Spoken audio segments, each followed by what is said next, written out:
É com muita alegria que a equipe do Brasil Paralelo inaugura o maior congresso online do país. Nos últimos 6 meses, a gente tem dedicado a nossa vida para esse projeto. E de fato a gente não tinha noção da proporção que isso ia tomar. São milhares e milhares de pessoas ao redor do Brasil e fora do Brasil que se inscreveram para esse congresso. Isso só nos mostra o quão importante é esse conteúdo na vida das pessoas. Se você chegou até aqui, talvez também já esteja cansado de ouvir apenas uma versão da história, de ficar à mercê das informações tendenciosas da mídia tradicional. O ponto é que não dá mais para continuar do jeito que a gente está. E é por isso que o Brasil Paralelo se propõe a trazer uma outra versão da história e com a qualidade que ela merece. Após muita dedicação, várias noites viradas, viagens exaustivas, colocamos dinheiro do nosso próprio bolso, assumimos o risco. Finalmente chegou o dia de você conferir o primeiro episódio dessa série de 5 capítulos. Os episódios estão fantásticos e você vai poder assistir gratuitamente logo em seguida. Acontece que esses episódios são só uma parte. Para montarmos esses capítulos, nós gravamos mais de 120 horas de conteúdos exclusivos. São aulas, palestras, entrevistas com grandes especialistas abordando e aprofundando os temas mais relevantes da atualidade. Todo esse conteúdo tem mudado a nossa vida. Por isso montamos um pacote premium que te dará acesso a todo esse acervo de conteúdo de forma organizada. É um patrimônio histórico, um marco no pensamento brasileiro. E é dessa forma que vamos dar continuidade nesse projeto de ser uma mídia independente. Precisamos da sua ajuda e da sua vontade de mudar o Brasil para que em 2017 o Brasil Paralelo possa se tornar a primeira mídia independente no Brasil. Muito importante, essa oferta estará disponível somente para os primeiros 1000 compradores. Depois disso o preço será outro. E pode ter certeza que acaba rápido. Então se você quiser adquirir essas 120 horas de conteúdo exclusivo e ser um fundador da nova mídia independente no Brasil, compre agora o pacote Premium. Fique agora com o primeiro capítulo do Congresso Brasil Paralelo e até breve. –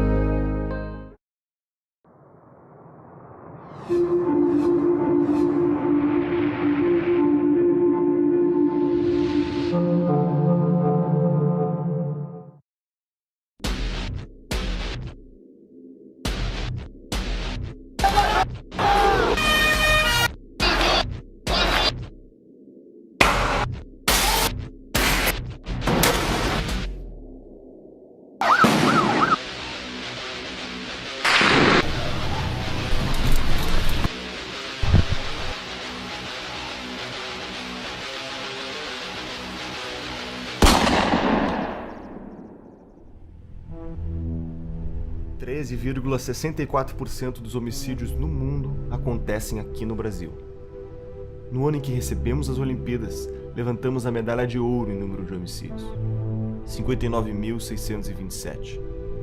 Se considerarmos a estimativa de homicídios não contabilizados, estamos superando a guerra da Síria em número de mortos por ano. O número de assaltos é o dobro da média mundial. De cada 100 crimes cometidos no país, menos de 8 são solucionados. Acontecem 60 mil assassinatos por ano e 55 mil ficam sem solução. Mesmo que apenas 5% dos criminosos sejam presos, temos a 4ª maior população carcerária do mundo, o dobro da população total da Islândia. Como chegamos até aqui? O que nos fez chegar tão longe?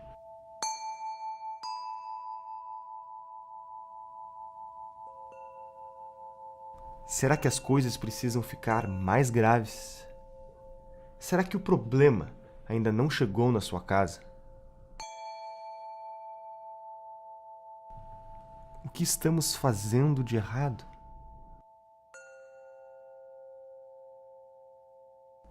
Talvez o primeiro passo seja conhecer a natureza do problema.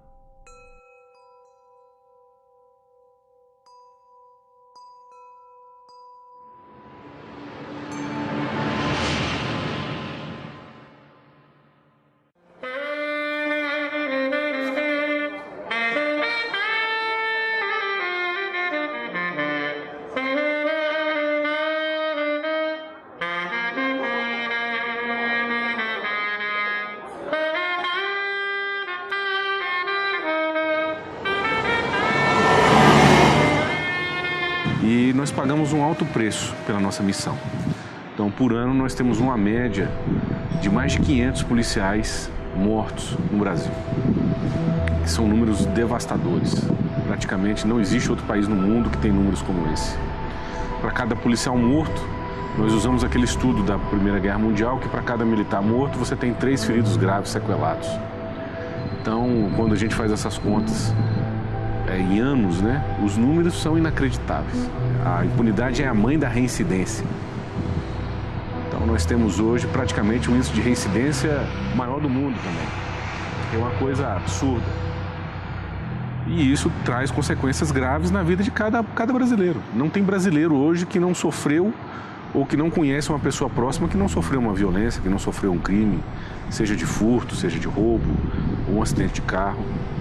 Então tem números em alguns lugares do Brasil, a audiência de custódia está liberando uma média de 80% dos presos em flagrante. Então o cenário hoje é esse. E na medida que o criminoso, nós temos casos, está até na internet, de bandidos que foram presos, bandido que foi preso 27 vezes pela Polícia Militar. E o que acontece? Quando você prende um criminoso e ele não cumpre a pena e ele tem essa sensação de impunidade, imediatamente ele vai partir para a reincidência do crime, só que tem um fator complicante nisso. Ele vai ficando, cada vez que ele é solto, mais violento e mais audaz. Em 2015, a arrecadação de impostos no Brasil foi de 1.982 bilhões de reais. Para onde foi esse dinheiro? 53,9% da arrecadação do Brasil vem das pessoas mais pobres, das pessoas que ganham até 2 salários mínimos. Então, a maioria da arrecadação do Estado vem dos mais pobres. E depois, para quem vai esse dinheiro, basta ver Bolsa BNDES e outras distorções de tipo, que somados dão mais dinheiro que é saúde, educação, etc, etc. Então, na verdade, os ricos estão sendo financiados pelos pobres. Então você tem saneamento, transporte, educação, saúde, segurança, tudo que for público nisso, você está dentro disso, você está ferrado.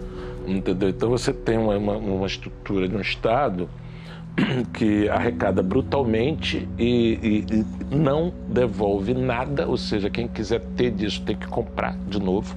Você tem que comprar a segurança da sua rua, você tem que comprar o transporte privado, a saúde privada, porque você não tem outra alternativa. O Estado não lhe dá nenhum refresco e quem não pode comprar vai ficar morando ali na África para todo sempre. Então você sempre precisa de escravos para sustentar essa casta que sempre existiu. A dinâmica política, a dinâmica de ideias e essa lógica arrecadatória do governo, a lógica de defender interesses organizados na sociedade, essa lógica, que é um pouco reflexo da democracia de voto que a gente tem no Brasil, essa lógica massacra o pequeno. Como o governo brasileiro chegou ao ponto de ter a maior carga tributária do mundo, contando os impostos diretos e indiretos? É simples de explicar. Todo brasileiro trabalha 6 meses por ano para pagar somente o imposto de renda, contribuições previdenciárias, sindicais, PIS, COFINS, ICMS, IPI, ISS, IPTU e IPVA. E isso é só uma parte, porque tudo que você consome tem um preço maior do que deveria. Porque quem te vende um produto ou serviço também tem que pagar uma série de impostos que são repassados para você.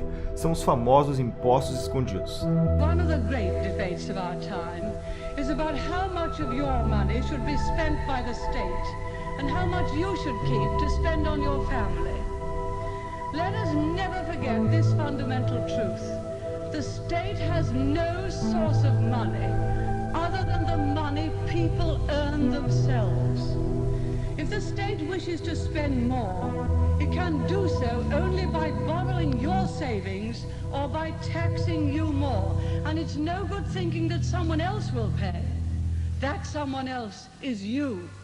Bom, já sabemos que a única fonte de receita do governo é o imposto. Desde o início eles tinham essa visão de que o Brasil precisaria criar um grande mercado interno, de massas, né, baseado, portanto, na vocação do nosso povo a consumir, daí o Bolsa Família, daí várias alocações sociais, familiares e outras induções ao consumo popular.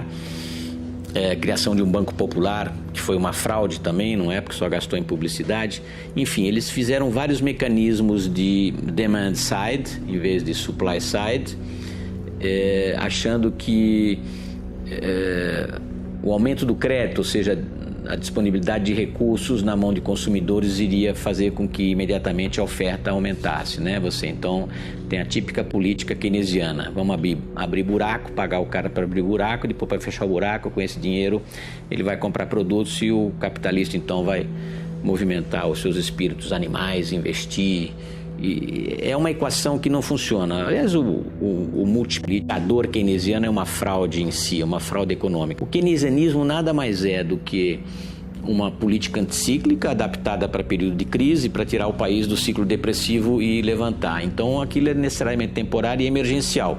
Na América Latina, o keynesianismo foi transformado em teoria do desenvolvimento pelo Raul Prebisch, né? E nos companheiros virou um mito do desenvolvimento, né? O Celso Furtado e outros. O keynesianismo virou keynesianismo de botequim, como eu digo, e foi o que o Manteiga fez. O Manteiga é um típico keynesiano de botequim, então todas as políticas foram nesse sentido e deram errado, né?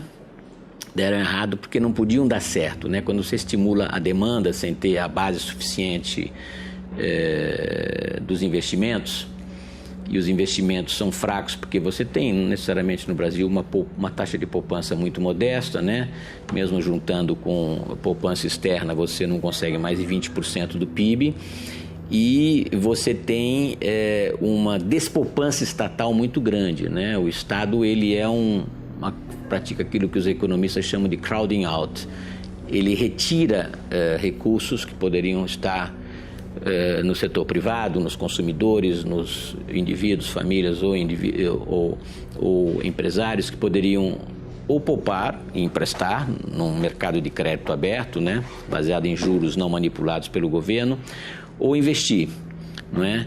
Mas o mercado é muito concentrado no Brasil, mais de 40% do crédito é talvez concentrado nos bancos oficiais, não é? A consequência é: quanto mais dinheiro perdiam, mais dinheiro confiscavam. Quanto mais dinheiro gastavam, mais dinheiro imprimiam. Tudo para dar a impressão que estava tudo bem. Jamais deixaremos que a inflação volte a esse país. Hoje ela está sob controle. O Doing Business é um indicador que mede a facilidade de fazer negócios em um país.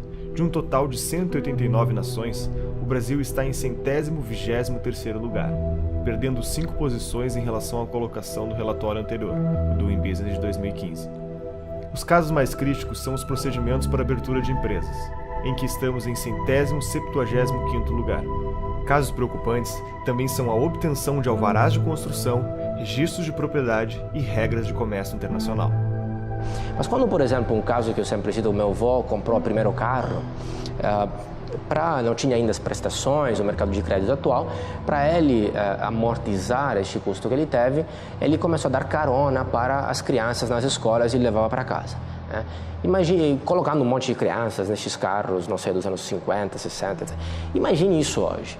Seria proibido, seria processado por normas de segurança e coisas ainda mais complicadas. Então, basicamente, tudo que o pobre tenta fazer é proibido.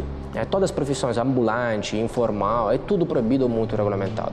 Então, ou ele fica na informalidade, aí é sujeito a abuso de poder, uso discricionário do poder, ele não sabe, talvez, na maioria dos casos, os próprios direitos perante a lei, ou ele fica desempregado, dependente de assistencialismo, ou ele fica no crime.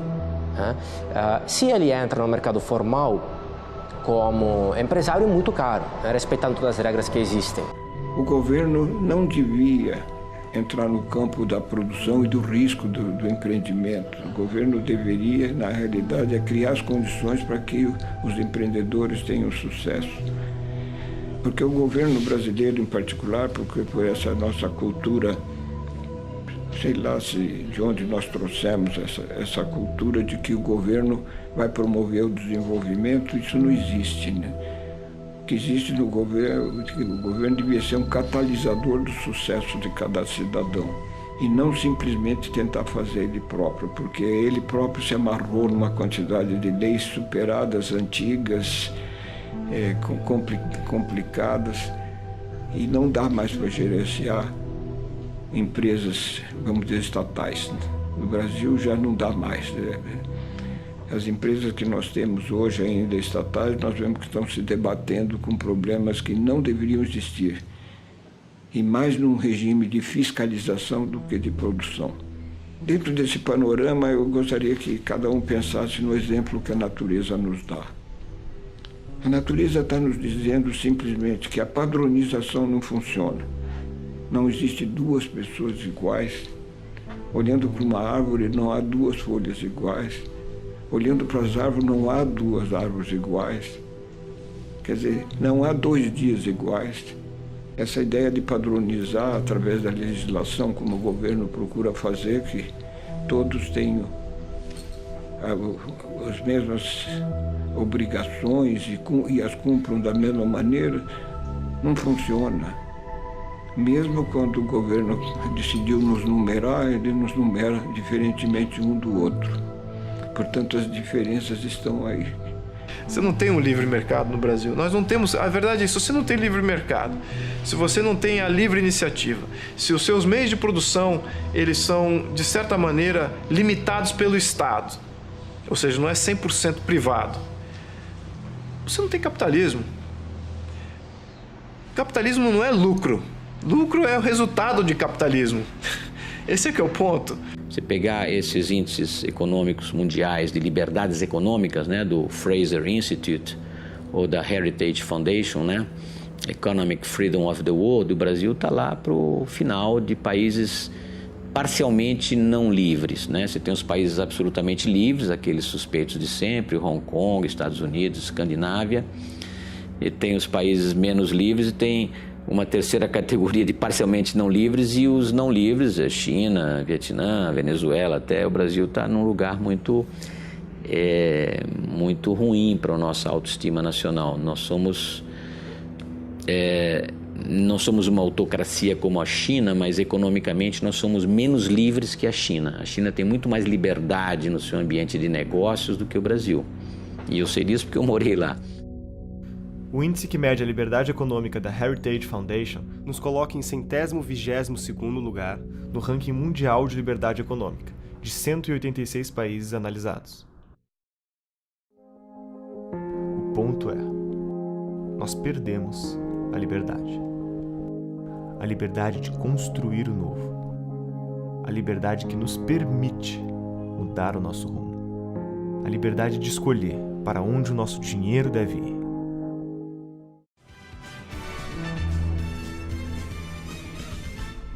A economia brasileira teve uma queda de 3,8% no ano passado. É a maior recessão em 25 anos. Alta de quase 2% e fechou o dia cotado a R$ 4,05. E o que todos esses números traduzem é a realidade de milhões. Só este ano a moeda americana subiu mais de 52%. A taxa de desemprego no Brasil bateu um novo recorde. Muita gente nem seguro-desemprego tem mais. Uma decisão do presidente da Câmara, Eduardo Cunha, mexeu com o cenário político. Todo esse cenário não permite ser um território fértil para a produtividade. De acordo com a pesquisa da The Conference Board, precisamos de 4 brasileiros para equivaler à produtividade de 1 americano. Ou seja, demoramos 4 vezes mais para concluir um trabalho. Por que tanta ineficiência? Além de demorarmos 4 vezes mais para realizarmos a nossa produção, encontramos barreiras quase que intransponíveis na hora de fabricar nossa tecnologia. Além da baixa liberdade econômica e da mão de obra desqualificada, a ciência no Brasil é prejudicada pelo excesso de burocracia, pela alta carga tributária e pela baixa qualidade da base educacional. 99% dos cientistas precisam importar materiais para suas pesquisas. Deles, 76% já perderam suas encomendas devido à demora de retenção na alfândega. Os impostos também são outra barreira na importação. O valor final do produto pode alcançar até 3 vezes mais do que é pago por cientistas nos Estados Unidos e Europa. Nunca conquistamos um prêmio Nobel. 8, 7, 6, 4, 3, Existem 2 programas na Singularity. Existe o programa profissional, que é de 1 semana, que é para executivos e gente que paga. E existem os programas de 10 semanas, que são abertos para qualquer pessoa no planeta. Então, em 10 semanas você vai lá, não conhece ninguém, você chega lá e aí você tem que criar um negócio. A Made in Space foi criado em 10 semanas num desses que eles chamam de ESP, tá? Nesse programa. Essa empresa Made in Space agora está vai começar a fabricar no espaço fibra ótica. As fibras óticas que vão ser construídas, feitas no espaço, elas vão ter um desempenho de 100 a 1000 vezes maior do que as melhores fibras óticas construídas hoje na Terra. Então se imagina se você traz essa fibra para cá e começa a utilizar essa fibra para transporte de dados, para cálculos matemáticos, quão mais rápidos nós produziremos coisas na Terra. Isso a gente via nos filmes, tá? Isso está acontecendo. Mas isso só está acontecendo porque existe uma liberdade fantástica para a construção disso. E aí eu me dei conta de que eu teria que pegar uma cápsula do tempo, que na verdade é um avião da United, e retornar para cá. Porque agora, se você... é possível viajar no tempo? Sim. Pega um avião e vai para São Francisco.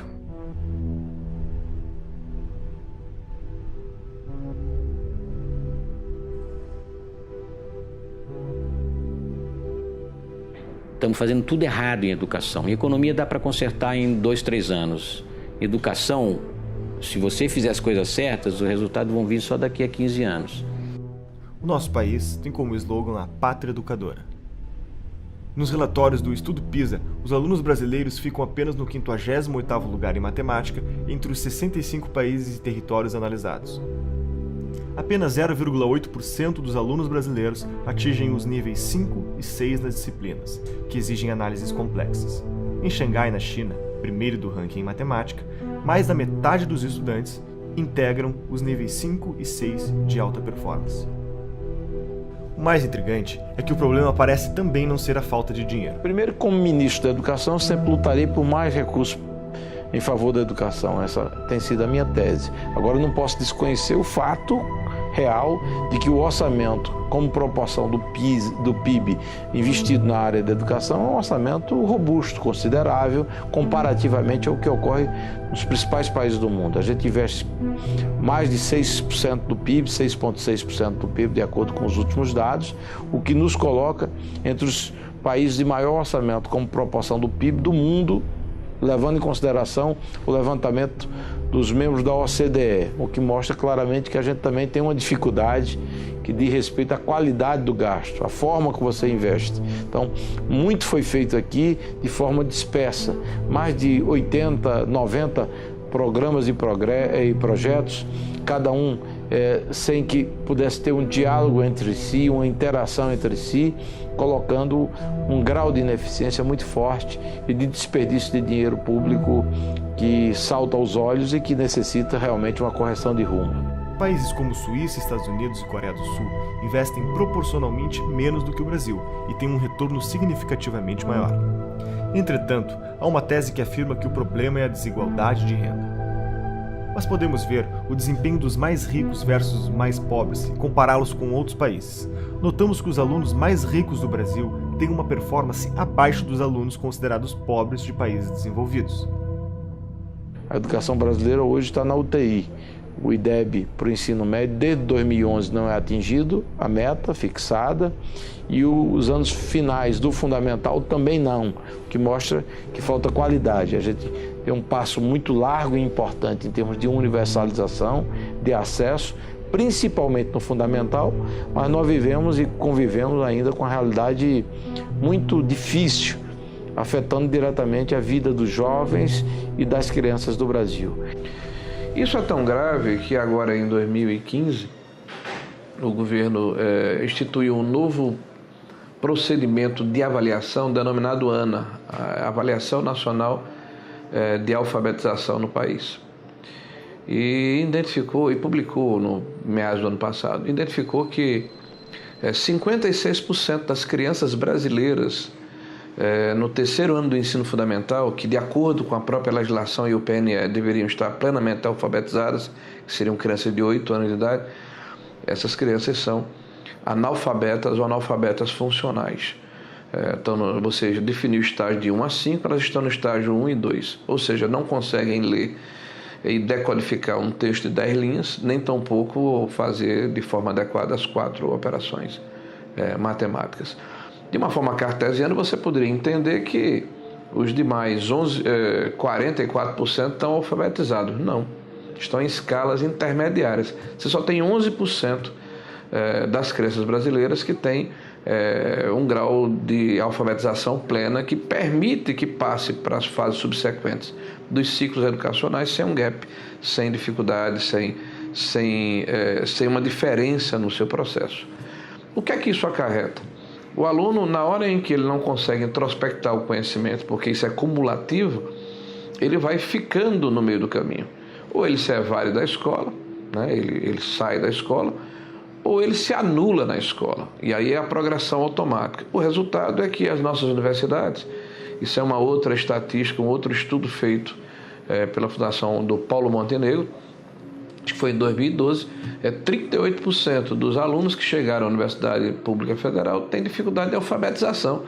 Não por acaso, várias universidades federais fazem um curso que eles chamam de parametrização, ou seja, vamos supor que você vai entrar num curso de engenharia ou de tecnologia da informação e você passa 6 meses antes de você ter conhecimento das matérias estudando matemática e português do ensino fundamental, para poder estar ombreado com o conhecimento que vai ser ofertado no ensino superior. É possível que tudo que contamos para você até aqui seja fruto da incompetência de um governo corrupto, deixando os serviços públicos se deteriorarem e as brechas para que tudo isso se agrave com o tempo. A outra hipótese é menos ingênua e dá o crédito para a competência do governo. Karl Marx dizia que a propriedade tem de ser estatizada progressivamente, lentamente, através da taxação progressiva. Aumentar imposto, aumentar imposto, aumentar imposto. Então, não foi um desvio das metas do PT, foi o cumprimento exato do programa.